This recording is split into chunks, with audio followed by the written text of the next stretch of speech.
This is Duke University.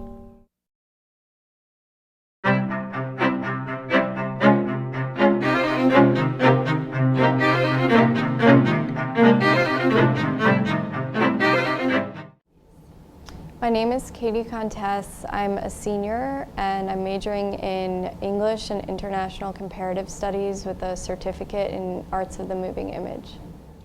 My two maps, the first that I'm going to be talking about was drawn by Jean-Baptiste d'Anville, and he's an armchair map maker who lived all of his life in Paris, France, and never actually visited India.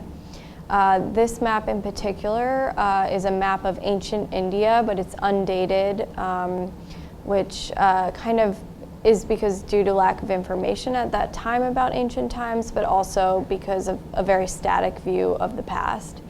And then my other map, my second map, was drawn by Joseph Tiefenthaler, who was a Jesuit missionary born in what is currently Austria.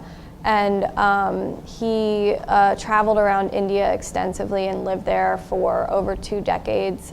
He was unable to return to many European countries and practice his faith because the Jesuits were expelled from many of these countries. I think that there was more information on d'Anville. He's a fairly well-known map maker, and he was also very prolific. He was named the cartographer to the French king.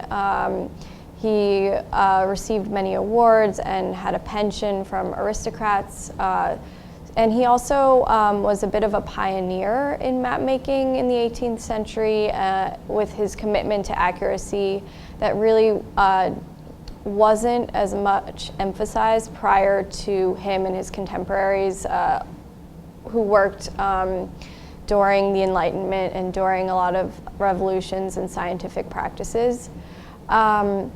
So there was a lot more written on him, particularly some articles that I was able to find through the Duke Library's databases and with assistance from 2 librarians, Edward Proctor and Carson Holloway.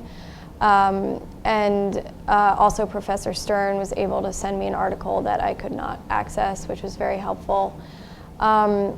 Yeah, so there was a lot more information about d'Anville in reputable sources that I was able to access. The map itself was more difficult because his ancient work, he was very interested in antiquity, but since it was a personal project, the motivations for why he decided to map India in ancient times were a little more unclear.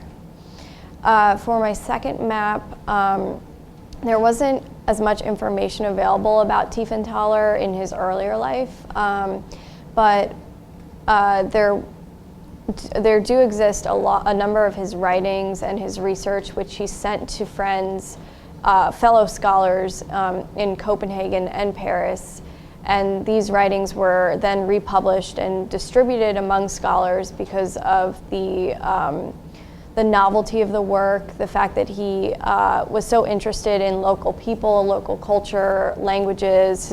His skills as a linguist really opened up much of India that wasn't available to many scholars in Europe at the time.